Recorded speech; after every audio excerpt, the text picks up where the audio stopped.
Hello everyone, and welcome to another episode of the Daily Gwei Refuel, where I recap the latest news in the Ethereum ecosystem. I'm your host, Anthony Sassano, and today's the 18th of July, 2023.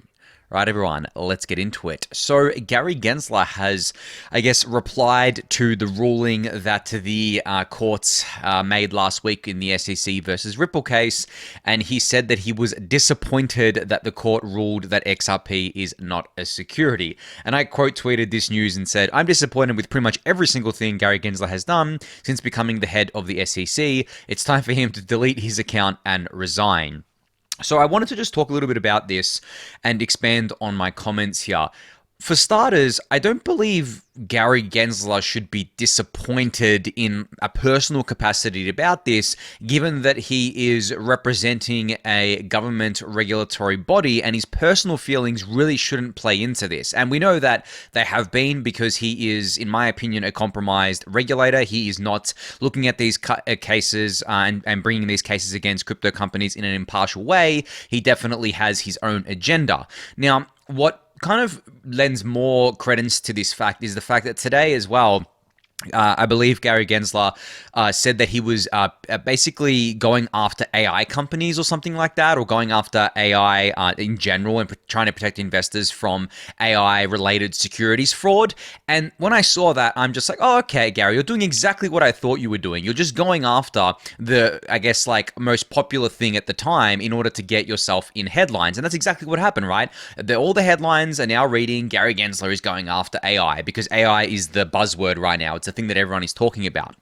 So when you think about it like that, as I've explained before, Gensler in particular is really just doing his master's bidding, and his master's bidding is Elizabeth Warren. And the reason he's doing that is because he wants to get promoted to Treasury, as I've mentioned before. So really, at the end of the day, Gensler doesn't hate crypto. I don't think he really has any personal feelings towards it, but it was something that was very visible for him to go after in order to promote himself and to promote his overlords, namely Elizabeth Warren, right? Now, obviously, that at this point in time has backfired quite spectacularly. I feel like the SEC not only has lost the Ripple case, but has really lost, their, maybe not lost, but basically failed in their stance of doing regulation via enforcement, and it's going to be down only for them from now on. But of course, I don't think Gensler gives a shit, right? All he gives a shit is about himself, and if his superiors are happy with him, even if he's losing cases, right, then that's all that matters. Now, he's, as I said, pivoting to AI or going after AI securities-related fraud. I mean, at least that's what he says he's doing. And that is just another highly visible thing for him to go after in order to get his name in the spotlight, get his name in the headlines. So, yeah, I guess the boogeyman that was Gary Gensler seems to have been defeated so far in crypto. Obviously, there's a lot of work left to do. There's a lot of fighting left to do. But the Ripple case, losing the Ripple case, was a huge blow for them, as I mentioned last week. But yeah, just wanted to kind of talk about that for a little bit, but moving on from that now. All right, so I came across this tweet thread today from Ether.fans, and they said here, by launching Ether.fans, we've introduced an innovative way for users to stake ETH, generate rewards, and prove their commitment to decentralization. So by minting one of these NFTs here, users can deposit a minimum of 0.1 ETH in the Ether.fan protocol and mint one of these NFTs, and this NFT represents a user's staking deposit plus any additional rewards. So that's pretty cool. I usually don't highlight NFTs on the Refuel, like any singular NFTs on the Refuel, and I'm definitely not highlighting this because I think you should speculate on it or anything like that, but it's basically giving utility to an NFT here because, as I said, the NFT represents a user's staking deposit. So essentially your ETH is staked and the NFT represents that stake in the beacon chain here, which I thought was very cool. Now, I believe this project is working closely as part of the project that is trying to get more Solr stakers on board, the one that DAppNode was running, I believe, and was trying to get more people to, or trying to sponsor people to Solr stake. So yeah, I just figured that was worth highlighting for you guys to say that you can go mint this NFT if you would like with ETH. That ETH is staked, and the NFT will then represent your staking deposit plus any additional rewards that you can get from that. So just another way to stake here. And, you know, I've said before that there's going to be plenty of different ways to stake, and there's going to be different amounts that you can put in and things like that that can that can do it in a decentralized way, not just a centralized way. Obviously, right now, if you had 0.1 ETH, you could go to a Coinbase or a Binance or a Kraken or even buy STETH or RETH, right, and start staking that way. But those things, except maybe buying RETH, aren't decentralized, right? So when you want to do something and contribute to something that is more decentralized, that is, I guess, on the solo staking side of things, you can do stuff like this. As I've mentioned before, there are other tools coming along, such as StakeWise V3, which I'm going to highlight again in a sec. There is squad staking by using DVT, all those sorts of things. So there are more and more solutions coming online as we speak, really. But this is just another one of those, and you can check out this Twitter thread. I'll link it in the YouTube description below. Now, as I mentioned, StakeWise V3 is topical again today. You can see here they have a thread where they say, StakeWise V3 gives stakers the power to access liquid staking from any node, prioritizing control, self-custody, yield, and decentralization. And you can try StakeWise V3 on testnet right now at pacific.stakewise.io. Now, I have mentioned before that once this is live on mainnet, I do plan to set up a Daily Gwei StakeWise V3 vault for you guys to stake with me. I'll be running the software myself. I'll be running it as part of my setup, and all rewards, well, not all rewards, the commission that I take on the rewards, so I don't know what it's going to be yet, maybe 5 or 10%, will be going towards funding public goods, such as the Protocol Guild or otherwise, right? As I've said that before, I don't want to be taking any kind of commission here, so it's a way for you guys to get involved, staking via someone that you maybe trust, such as myself, right? To run these things for you in a decentralized and highly efficient way, so that you actually do get those rewards, and that you don't have to run the software yourself, but you know it's being run by myself, and also any commission that is earned goes towards. I should say, the public goods funding. Now, some people will ask, well, what about the running costs, right? I'll eat the running costs. It doesn't cost that much to run these things in terms of electricity. I already have the hardware. I have so much hardware, it's not even funny. My internet costs are going to be the same because I have unlimited internet already. So it's not really going to be something that's a huge cost for me, but I'm more than happy to eat the cost in order to fund public goods, as you guys know there. So yeah, you can go give a read of this StakeWise V3 thread going over basically all of the features of the testnet, which will be obviously going live on mainnet, how it all works. And just to give you a quick recap, guys, the way it works is that it's basically a decentralized version of Lido, where essentially anyone can spin up and become a node operator as part of StakeWise V3. Instead of having to be permission to join, anyone can basically join, and then anyone can bring stake in and get people to stake with them. They can run the software, and it adds to the decentralization of the Ethereum network, of course, which is all we want to be, which is what we all want to be seeing over time. All right, a big announcement out of Uniswap yesterday. So this was announced at ETHCC. They're launching something called UniswapX, which they're calling a new permissionless open source auction-based protocol for trading across AMMs and other liquidity sources. TLDR, over time, it'll give users more liquidity, better prices, MEV protection, and gas-free swapping. So if this sounds familiar, that's because it is.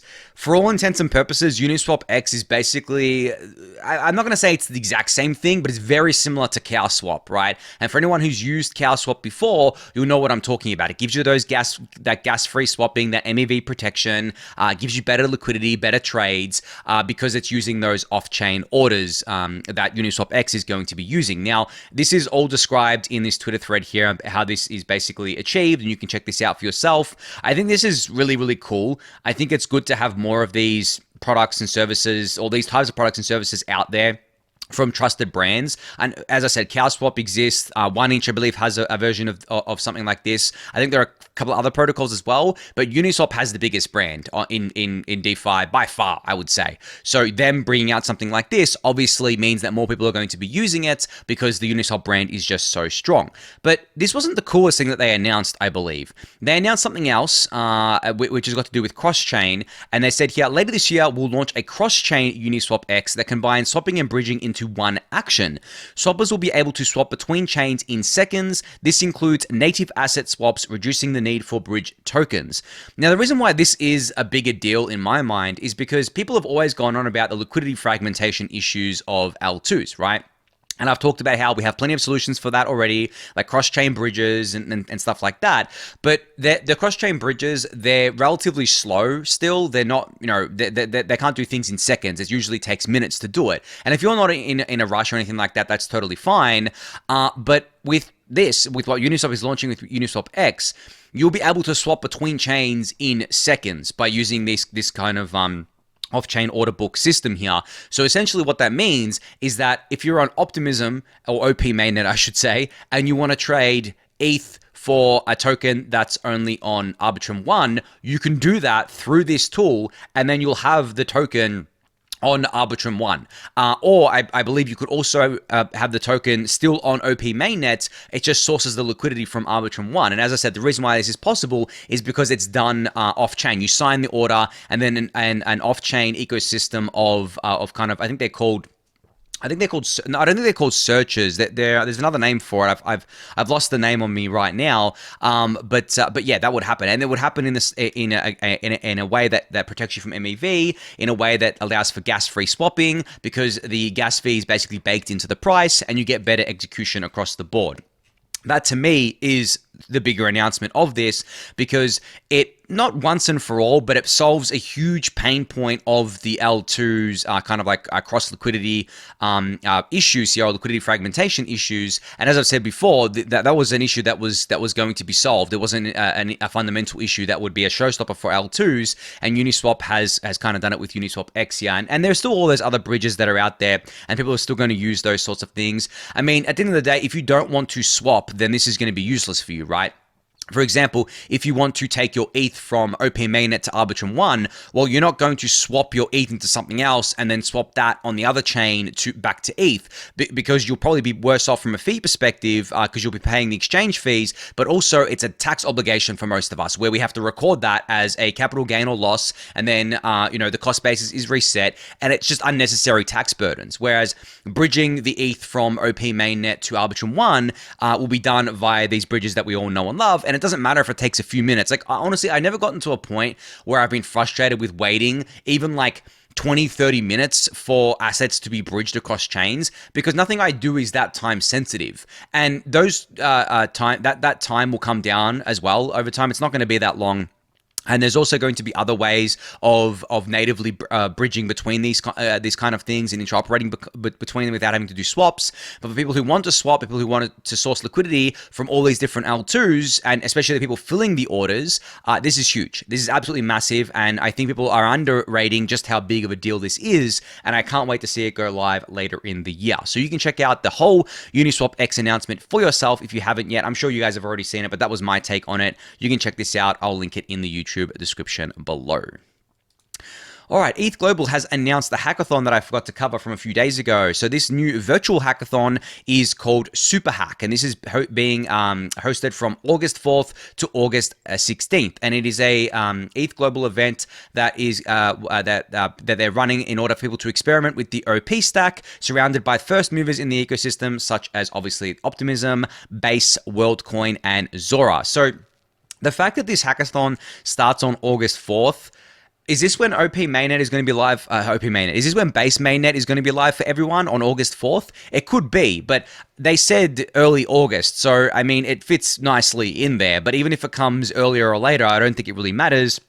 You can still build on Base as part of the hackathon because it's open to developers right now. But yeah, hopefully it's open to everyone by then as well. So yeah, if you're interested in developing on, experimenting with the OP stack, then this hackathon is for you. You can now register on this website, which I'll link in the YouTube description below, but just wanted to put that on your radar there. All right, Taiko has announced something today called the Edfell L3 Alpha 4 testnet. So it's live right now. This is Taiko's first experiment with something called inception layers and a new staking-based proving design. So you can see the full details in the blog post here, but also check out the tweet thread. So they're basically trying to test two key things: deploying Taiko on Taiko as an L3 inception layer, basically a rollup on a rollup, and a new staking-based prover economics. So they continue here by saying inception layers are a neat property from having an Ethereum equivalent ZK rollup, a Type 1 ZK AVM. You guys know that Taiko is the only team building a Type 1 ZK AVM right now. It means we can deploy Taiko as an L2, an L3, and even further layers like an L4.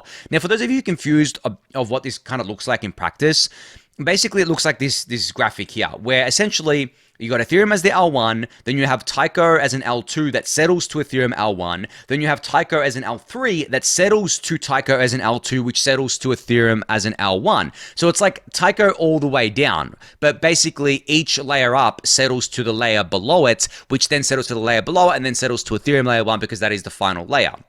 So, and the benefits of this are obviously at the higher layers you go, the cheaper the fees become, because essentially what ends up happening is that you're now, as an L3, you're now settling to the L2, which the L2 capacity could be filled with just L3 transactions. So it further kind of expands the available block space for everyone by doing that. And this is a design that is getting more and more traction lately, not just with Taiko, but with a lot of different L2s out there, where they're basically stacking these layers on top of each other. Now, of course, the higher up you go, I believe that there are more security concerns in doing that.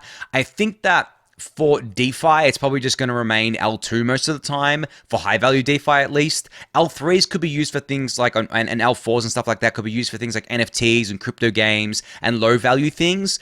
But generally, as I said, the higher up the stack you go, the more security considerations there are, and the probably less security guarantees you get, but it depends on the construction as well, right? It depends on how the teams do this, what kind of admin keys exist, what kind of centralization vectors exist, and we're going to have to see on a case-by-case basis what that looks like. Now, they also talk about the staking-based prover economics, which works by managing a pool of provers, which you can read about. But yeah, you can go read the Twitter thread for yourself for more information about this, as well as the blog post. I'm not going to read through it all here. I'll link those both in the YouTube description below. But great to see Taiko continuing to experiment with more bleeding-edge things in the L2 space with this new launch today. All right, speaking of the L2 space, I came across a tweet from Optimism, which basically really kind of summarizes the thing I was talking about yesterday with Salo moving from an L1 to L2. So they said, OP stack enabling L1s to return to their Ethereum roots. This is the power of modular, extensible scalability tech. This is the power of open source. So there has been a lot of L1s that have kind of been created over the past couple of years, maybe 2-3 years, that I believe were created because the L2 infrastructure just wasn't there. And now the L2 infrastructure is there, it makes sense for all these L1s that were created during that time to come back, right? To transition to an L2, because it is now really easier to do that. The tooling is there, the help is there for you to do that. The product market fit is there because these L2s are just so popular at this point. The funding is potentially there as well if you want to raise another round or something like that, or sell some tokens to prospective investors, things like that. So it makes sense for these teams to come back. And, I've spoken to some of these teams in the past, and I asked them, why did you launch this as an L1? Why didn't you launch it as an L2? And they basically said, well, the infrastructure just wasn't there. And we saw this with something like DYDX saying that they were transitioning to a Cosmos chain or Cosmos app chain because the infrastructure wasn't there for them to decentralize with with Starkware. And at the time when they announced this, I remember saying on the Refuel that I believe that was a big mistake for them to do that because the infrastructure wasn't very far away. And I believe the infrastructure basically got to the point where DYDX could use it instead of creating their own app chain a mere 6 months later, I believe. And it's actually going to be funny to see if DYDX end up pivoting back from a Cosmos app chain to an L2 design using one of these modular stacks, whether that be OP stack or otherwise, in order to kind of run their app chain as an L2 instead of as a standalone kind of sovereign chain as part of Cosmos. I would actually put good odds on that happening at some point in the future. I don't know if it's bullish or bearish because there's just been so many pivots in DYDX's life. They are early, to be fair, or have been early, to be fair. But yeah, I remember mentioning that. But I'm going to be curious to see what other L1s transition now to these L2s. I think some of them will do it as a pure opportunistic thing where they believe that transitioning to an L2 will be good for their asset, their native asset. But some of them will do it because they really just wanted to be part of the Ethereum family, but couldn't at the time. So they created their own L1 or their own sidechain, and now they're coming home. There was another thing that got announced yesterday that I wasn't going to cover today, but I think it's worth mentioning that I felt was a bit weird. So Gnosis has their own chain called Gnosis Chain. It's effectively an L1. I mean, it's pretty much equivalent to the Polygon POS chain, I would say. And they have their own token called GNO that validates the chain, and it's basically a fork of the Beacon chain as well. So they use the same infrastructure there. But they announced something yesterday called Gnosis Pay, which is a kind of like new payments infrastructure that's working with a Visa card that you can get and basically pay with crypto, but they're building it as an L2 on top of Gnosis Chain. So they're using Polygon's infrastructure to build an L2 that lives on top of Gnosis Chain, and they're also calling Gnosis Chain the second most decentralized chain after Ethereum, which I felt was pretty gross because that is completely untrue. That is literally false. They say they have like 100,000 validators. Well, that's because it costs basically nothing to validate on Gnosis Chain, and the number of validators that does not equal the number of decentralization, especially from an economic security point of view. So that rubbed me the wrong way, and that's why I wasn't going to cover it. But I do wonder if Gnosis Chain is going to transition to being an L2 on top of Ethereum, and then that Gnosis Pay thing will be an L3 on top of that L2, because it doesn't really make much sense for Gnosis Chain to remain a sidechain or an L1. It makes much more sense for them to transition to an L2, even if they become just a Validium and not a rollup, like what the Polygon POS chain is doing. It makes a lot more sense in my mind, but we'll see. I know that people have their different reasons for launching L1s and things like that, but we'll see if they come home. I hope they do, because Gnosis does a lot of great stuff for the ecosystem and launches a lot of great products, but I felt it was weird that they launched this new product that I consider to be very exciting, but they launched it on Gnosis Chain, which I've always felt was extremely uninteresting, and they've launched it as an L2 on Gnosis Chain, which I found extra weird as well, because I know some of the people at Gnosis, at least the higher ups, were very bearish on L2s, and now suddenly an L2 is good because it launches on Gnosis Chain. I don't know. I don't want to fight anything here, but I do hope that Gnosis Chain transitions to being an L2 on Ethereum, and then that Gnosis Pay can be like an L3 on top of that there. All right, so a big announcement out of the Chainlink ecosystem today. So you can see here that Chainlink God shared that Chainlink CCIP is officially live on mainnet with Synthetix and Aave as the first users. Supported chains at launch include Avalanche, Ethereum, Optimism, and Polygon for secure cross-chain messaging and token transfers. And you can see here the features of CCIP include arbitrary message passing, simplified token transfer, programmable token transfers, active risk management network, token transfer rate limits, smart execution, time-locked upgradability, and more. So basically, CCIP is trying to be a cross-chain infrastructure between all of these different chains, EVM chains to start, of course, and basically allow for things like arbitrary message passing, token transfers, all that good stuff that I've talked about in the past. And it's just another solution for doing cross-chain, basically communications. And I think the reason people get so excited about this is because it's not just doing token transfers, right? It's doing arbitrary message passing. It's doing things like smart execution and token transfer rate limits for extra security, time-locked upgradability, and things like that. And you can see a few examples here that Chainlink God has shared, and I'll link this tweet thread in the YouTube description below for you to check out, of course. But yeah, exciting stuff out of the Chainlink ecosystem here. And I've been hearing about this CCIP thing for a little while. I don't think I'd covered it on the refill before. What it actually stands for is Cross-Chain Interoperability Protocol, which I guess is pretty self-explanatory given that I was just talking about that. But yeah, I'm keeping a close eye on this now that it's live on mainnet, and I'll keep you guys updated on how things progress on this front.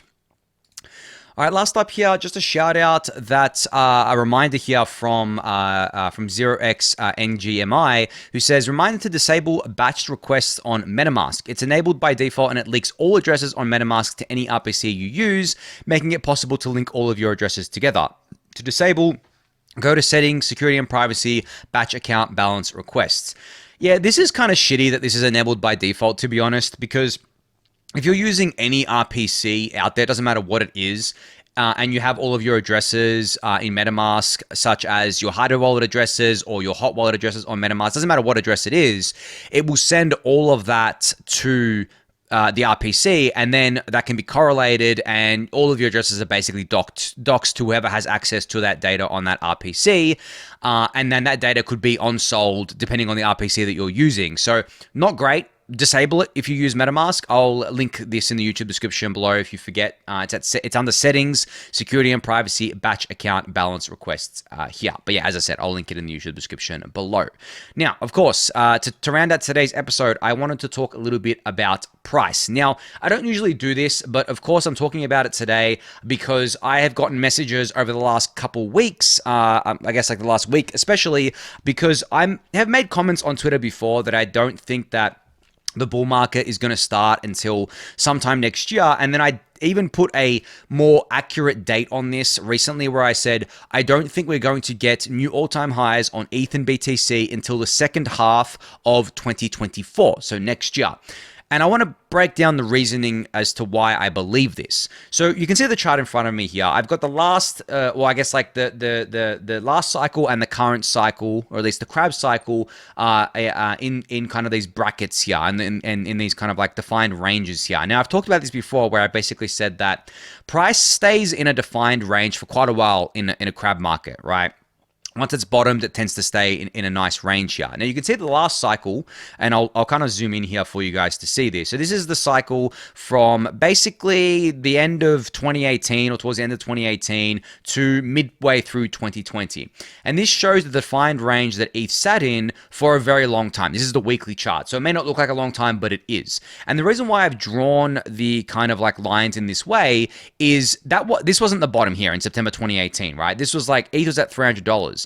But the reason why I've drawn it like this is because that was basically the top of the range on the weekly chart last crab cycle. And then the bottom wasn't really $80 because it didn't spend much time there. You could argue that the bottom of that range was around $110, but we can just say it's $100 for our kind of like ease of discussion here. So we'll say the defined range was $100 to $300. Basically, on the weekly chart, you didn't want to see $100 broken, right? You didn't want to see a weekly price close below $100 again, and you wanted to see a weekly chart close above $300 in order for the range to be broken here. And that's exactly what happened, but not before a lot of turbulence. So from where this range started, this $300 range started here, until when it was broken, 686 days were passed. So it took 686 days for ETH to break that range from when it started it. Now, if you take it from the bottom,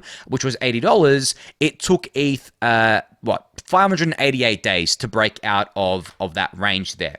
Now, that range was also influenced by two things that don't exist in today's market. So the first thing was something called the Plus token Ponzi, which was a Chinese run Ponzi that accepted ETH and BTC, and the founders were originally arrested, but it raised like billions of dollars, and that influenced a lot of this pump here, and that's why ETH went to 360 here, you can see, but didn't close above it, right? You can see here it wicked to 360 in June of 2019, but then came back below it, and the weekly closed under this line here. It did not close, above 300. And then the second kind of pump and dump you can see here was the COVID thing, right? At the turn of the year here in January of 2020, ETH started going up again and shot up really fast. It began 2020 at $126, and by 17th of February, so only 6 weeks later, it was almost 300. So it was a very fast ascent there for ETH. But then, of course, the whole COVID dump happened, and ETH absolutely tanked from that down and retested $80. It went to $90, but then came up from that again and did not close a weekly below $100. So that range was still respected, right? Now, this isn't, by the way, I should mention, this is not really technical analysis. This is kind of like rudimentary, just range analysis, I guess. But then, from then, from March 2020, it took another 126 days until July 2020 for ETH to break out of this $300 range. Now, of course, it didn't break out of it and then not come back to it. It did retest it. You can see here, it retested it a few times, but then the rest is history from there. Now, if we want to say when ETH broke out of that range to when it actually hit a new all-time high, it still took a while. So from the range to breaking the old all-time high of 1420, it took around another 189 days. So it took pretty much the rest of the year, basically another 6 or 7 months to break into a new all-time high. And then to set the first new all-time high from there of 4,400, it took around 300 days to do that there. Now, if you want to measure from the bottom, right, the last bottom, which was $80, to breaking the all-time high again, so breaking the previous all-time high again, it took 777 days, right? It took a long ass time. Now, we look at the current cycle, right? And I'm just going to power through this because I've gone over time here. The current cycle, where were we? Where are we now? Okay, we bottomed, right? We bottomed at $880 on the chart. Since then, it has been 399 days. Now, keep in mind, it took 777 days to go from bottom to previous all-time high again. So, okay, what would that look like if we were to draw that out here? 777 days from the last bottom to breaking the all-time high again would be July 2024. Second half 2024. That's where I got that number from. All I did was look at the range from the last cycle. I took it out. I took the measurement out. I calculated the days and I said, you know what? This looks like it's actually going to happen like this, because if you go to the BTC chart, which has more data, this range, this kind of like range and cycle has been respected before. Not to say it's going to play out exactly the same, but that's how I came to that conclusion. Now, in terms of how long we've been in this range, we've basically been in it, as I said, for about 400 days. So if you want to see how many days we've got left till July 2024, it's another year, basically, right? I should have been able to do that off the top of my head since we're in July right now. So it's still another year. And that's not to say we can't break out of this range before that. If you want to measure out how long it'll take us to break out of that range based on last cycle, as I said, you measure from the bottom in the last cycle and you say it took 588 days. If you measure it here, I think it works out to the end of the year. Let me have a look. 588 days. Yeah, basically Jan of next year was when we would break out of this range. And the range that we're currently in is basically, it's basically $1,000 to like $2,000, but to me, it actually goes higher than that. It goes to maybe like 2,500, but I haven't drawn the lines up there. I think if we were to close above 2,000 on a weekly chart, that'd start looking really healthy. So we can say the defined range is basically $1,000 to $2,000 here. So if we broke out of that and closed above that right now, it wouldn't have taken 588 days. It would have taken let's say it takes another few weeks to do that. It would have taken maybe 400 and something days, right? But the COVID dump here actually distorts these things. A lot of people believe that if the COVID dump didn't happen, we would have broken out in Feb, March, right? We would have broken out of the range in Feb, March here. So let's assume that we did do that. What would have looked like last cycle if we broke out of the range here? It would have been 434 days, right? We are almost at 434 days, and we are pretty much, we're at 1,900 right now, so we're pretty close to 2K. So what does that look like? Well, it looks like that by August, we could potentially be breaking out of that range there, and starting a new technical bull market. Do I think that's going to happen? I don't know. Not every cycle is exactly the same. They rhyme, they don't repeat, but I could see us still being stuck in this range for the remainder of this year at least, or at least the majority of the remainder of this year. But that is okay too. But at the same time, man, this chart looks pretty good to me, right? I mean, I'm not a chart guy, but the chart looks pretty good to me that we're kind of hovering up around here. A lot of the fears around what would make the price dump have been subsided. I don't know. I'm always bullish, but I'm feeling particularly bullish lately. Maybe that's a bad sign. Maybe we're going to dump from here. But generally, my kind of play for the next 18 months at least is the rest of this year will probably be crab market action. If we do break out of the range, we're probably not going to go much higher than that. Next year, we'll be climbing that wall of worry to get to the previous all-time high. And then the bull market, in terms of retail mania will start in earnest in the second half of next year and probably continue into 2025. That's how I'm kind of playing it. And in terms of how I'm positioning myself, I'm not really buying anything anymore. I've pretty much bought everything I needed to buy at this point. I'm just waiting now. And none of this has been investment advice, but that's how I play these cycles. I always play the long-term stuff. I never play short-term stuff. Long-term cycles for me, load up when it's like this in these defined ranges, sell when it's like basically up here where things start getting real crazy, right? Like you can see I've just highlighted it on my chart here in the yellow. When things start going parabolic, you do have quite a long time to actually offload. I mean, if you want to measure it from basically, I don't know, here to here, you have like a year if you want to take a conservative approach here to offload at the kind of like higher prices. But I mean, it's all personal preference. It all depends on where you want to sell, what you're comfortable selling. But my advice has always been set yourself sell limits, set yourself prices where you're going to sell, take profit, and just remember that at the end of the day, you sell when you sell, and then you don't look back from there. But as I said, that's not investment advice. It's just my thinking, my kind of like way of looking at these things, and I hope that helps you guys for the upcoming bull market. But on that note, that is going to be it for today. So thank everyone for listening and watching. Be sure to subscribe to the channel if you haven't yet. Give it a thumbs up, subscribe to the newsletter, join the Discord channel, and I'll catch you all tomorrow. Thanks, everyone.